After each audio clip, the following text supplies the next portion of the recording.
Hello guys, so this is my review on the game Assassin's Creed Unity. So this is completely honest, so sit back and enjoy.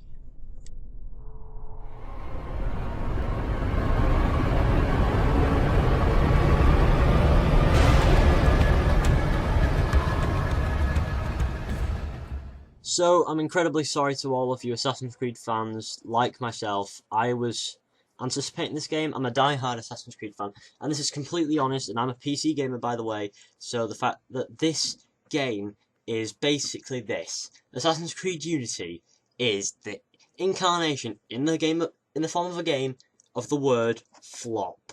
The engine is pretty much broken. And the frame rate drops like every few seconds, and sometimes it's so bad that it goes down to 0 FPS, leaving you staring at a freeze frame for about 15 seconds, just waiting for the game to load up and remember that it's a game and not an image. The frame rate issues aren't only on PC, it's on Xbox One and PlayStation 4 as well, which kind of tells you that because all these things happen in the crowds, it shows you how pointless it is that Ubisoft actually put all these massive crowds around just to annoy you. I remember playing one mission on PC, my frame rate dropped to about 8 frames per second because I was running through a crowd of about 20,000 people, and due to the poor optimisation, my PC couldn't handle it. And it's really annoying when you need to get through that crowd to get to your objective, which allegedly you are supposed to be allowed to do whatever way you want. But no, you have to perform the assassination with a hidden blade. So that means you have to actually get up close, so you cannot shoot your enemy and target from a distance and never be seen, or go and impale them in a battle. No, you have to actually go up to them and stab them with the hidden blade, which, because of all the guards around the area, that means you have to be detected, which means the stealthy approach, like never seen, is not an option.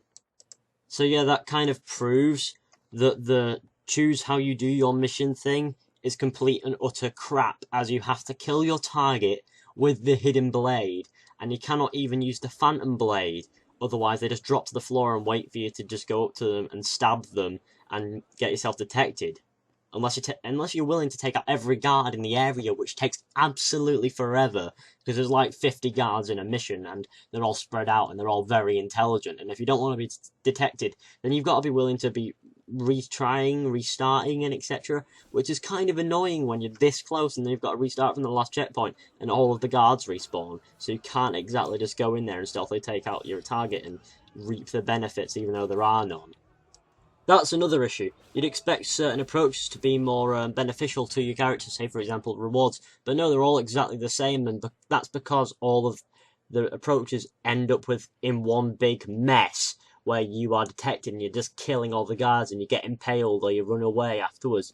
Either or, you're just completely screwed if you're trying to stay stealthy, because the stealth mechanics are somewhat broken at points, because for one, you don't have the time to just be sitting around waiting because your target's moving, and for another, because it's just sometimes they see you even though they shouldn't. They just see you through walls and detect you, and sometimes the guards walking like patrol patterns are so complex and so packed in that no matter where you're hidden, they will eventually find you, and it'll become some all-out brawl that's completely pointless, and you just wish there was a way to do it without being seen at all.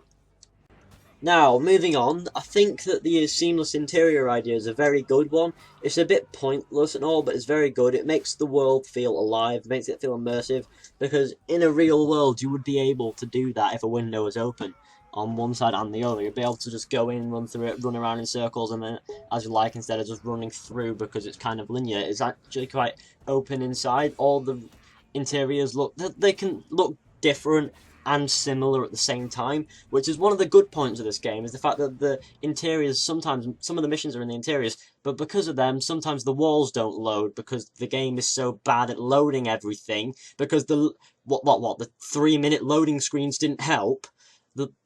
Sometimes it just doesn't work. And I'm sorry that you've tried to build Paris on a one-to-one scale, but I'm not going to abide by the game not loading when I'm trying to have an immersive experience and I'm trying to enjoy the game, because if you have build a city to the one-to-one scale and it doesn't feel like it in the game, I must say. It feels like it's about, what, a quarter of the size of Paris, not the full size. Then you've got to at least make the world load in properly, because you have 3-minute loading screens, if not more, so it has to work. Otherwise, there's no point in putting a game on a shelf if it's just going to be broken and not feel like it's working properly. Another point I have to talk about is the character. Now, Arno isn't a bad character by any means. He's actually pretty decent. I mean, I've seen better characters in the franchise. Ezio is still 10 times better, but Arno is the most... He's the best character since Ezio, I have to admit. I mean, he definitely feels funnier than Edward or Connor. I mean, Edward is a bit debatable. He's like Edward. He's like a mixture of Ezio and Edward.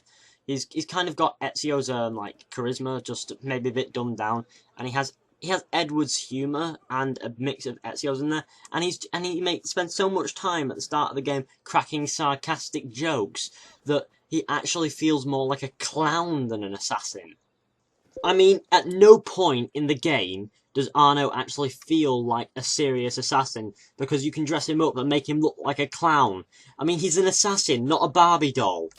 Away from his personality, there's no way that you could ever relate to Arno. I mean, some of the parts in the story make it feel like he doesn't even seem human. I mean, he doesn't feel like he has any human qualities. He just feels like a mystery, which is okay, but I'd like to at least relate to my characters in games at least one way, and Arno, I just can't feel that. I can't feel that relation. It's like he is meant to make you hate him. And I know he's not a bad character, but there is no way you can relate to him. It's like Connor. You can't really relate to that character. I mean, you can put yourself in his position, surely, but you can't actually feel what that character's feeling because his emotions are mixed to you. The only thing you really know about him is that he actually loves Elise, and that's probably the only thing you're ever going to get from him.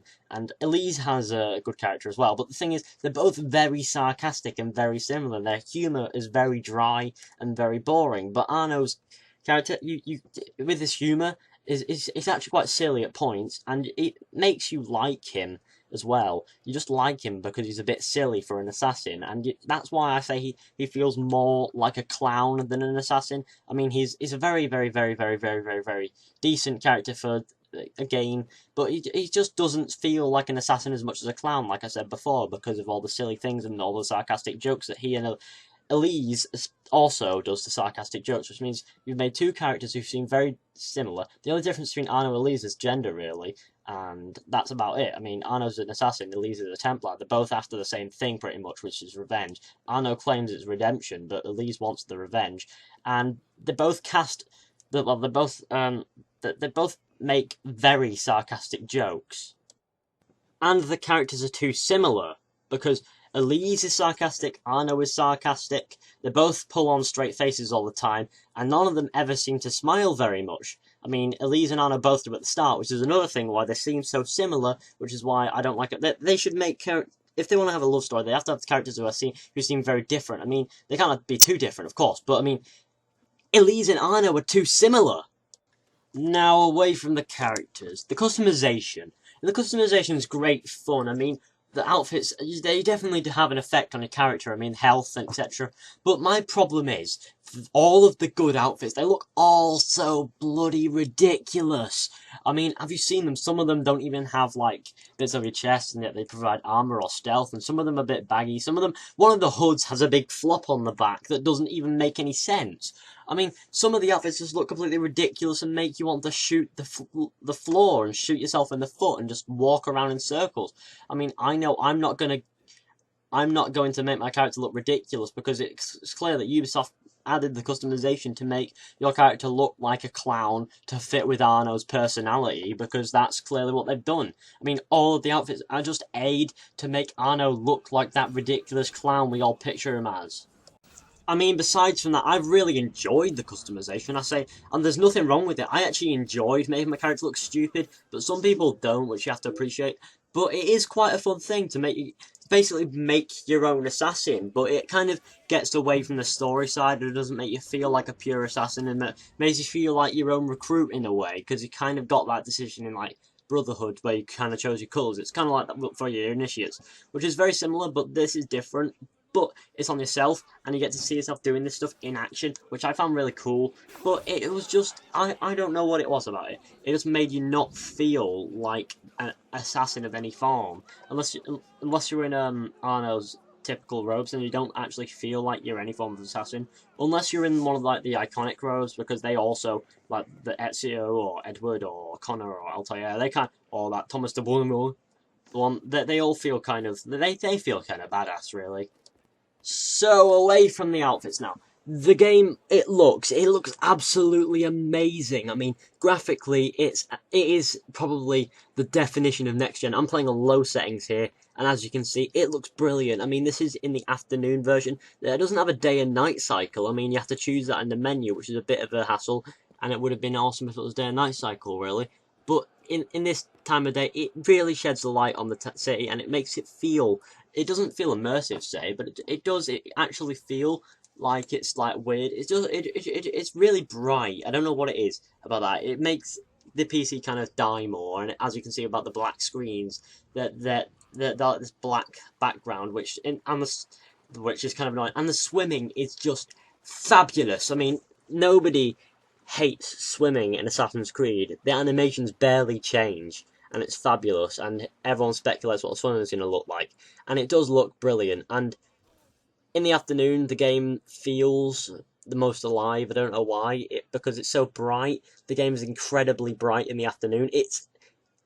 I'm going to complain about that because it is power consuming bright, so bright in fact that this happens, that happens, which is kind of annoying, and the game crashes, and it's just so damn bright that it's blinding for some people. I mean, I'm sure Assassin's Creed 3 was enough. I mean, in Assassin's Creed 3, the loading screens were white, and it was just blinding. And now here we have just blinding white open world, which is slightly irritating but livable all the same. And it's kind of good, I suppose, and bad at the same time. It's bad because it takes up so much power that you can barely run it, but it's also good because it kind of highlights the detail and just the level of depth that Ubisoft have actually put into this game, which I appreciate nonetheless. But they could have executed it better. I mean, they didn't do a very good job of the PC port, and I just think maybe they should have improved on it a bit, and they didn't, which was slightly upsetting. But it's aesthetically, this game is the definition of next gen.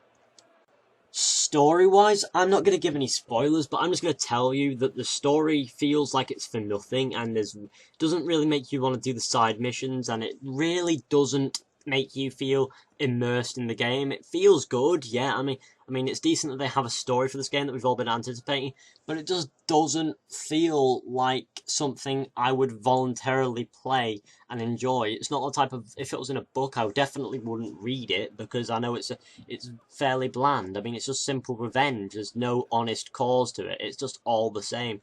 And I really like I really like Unity and its story, but in a way that it's just interesting slightly when it comes to just the characters are more interesting than the story itself, basically. I mean, the story is interesting in ways. I mean, it's not relatable at all, and it's not exactly enjoyable, but you can just, it's just the characters make it interesting, because you have characters like that Marquis fella and Latouche and all that. But I'm not going to spoil anything, as always, because I'm not going to make this a spoiler thing.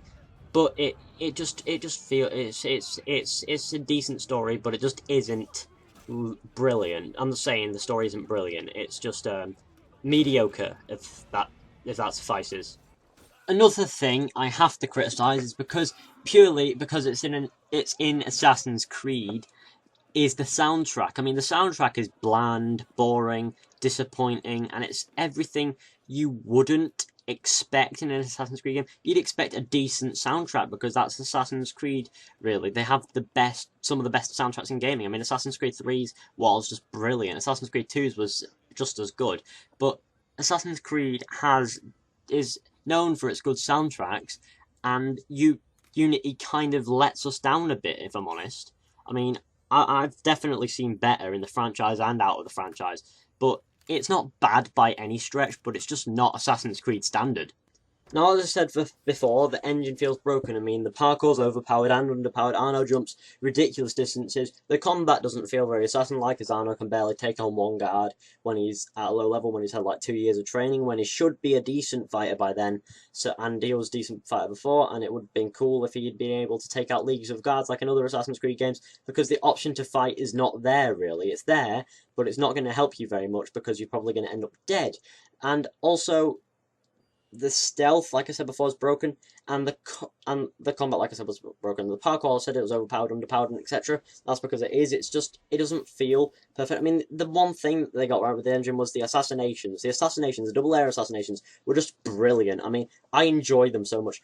The assassinations were just fabulous. I mean, especially the one you kick them in the groin and then stab them from above. That's just fabulous. Now, overall, I think this game isn't bad, as it has revolutionised the standards for next generation graphics, even if it also revolutionised the standards for glitches, errors, and spazzy hair dynamics. But that's just basically it. Now, what I mean by the hair dynamics is in cutscenes, sometimes it goes dark, and then it comes back, and the hair kind of plops in like some invisible force was keeping it upright before, and it's kind of ridiculous looking, and it just looks weird. That's what I mean by the spazzy hair dynamics. But the hair dynamics do look good. The hair in the game is probably the best graphical feature. I mean, I've never seen someone invest so much time in L'Oreal, because you're worth it. It's basically the L'Oreal of gaming. That is basically Assassin's Creed Unity's hair. Even Arno has permed hair in this game. So anyway, yeah. I mean, the engine is good. I mean, the port's terrible, but the engine is good. I mean, it's decent. I mean, I can see Ubisoft Quebec taking this and just making Assassin's Creed Victory brilliant. I hope they do a better at coding and optimization for PC, because that would also help. But anyway, guys, that's pretty much my review. If you have any questions that I haven't answered in this video, please comment down below and I will answer them. Of course, the game is decent. I would give it a 6.5 out of 10.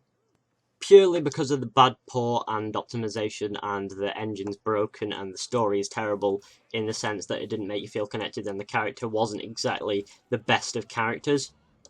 But anyway, guys, thanks for watching. Hope you enjoyed. Please like, subscribe, share, comment, and I'll see you in the next one. Comment down below questions and etc. If you want to buy the game, I'd recommend that you play the others first, as it isn't a great starting point, I'd say, because it doesn't explain much, but it's decent, and I hope you guys get it if you're an Assassin's Creed fan and enjoy it. But yeah, thanks for watching, guys. See ya!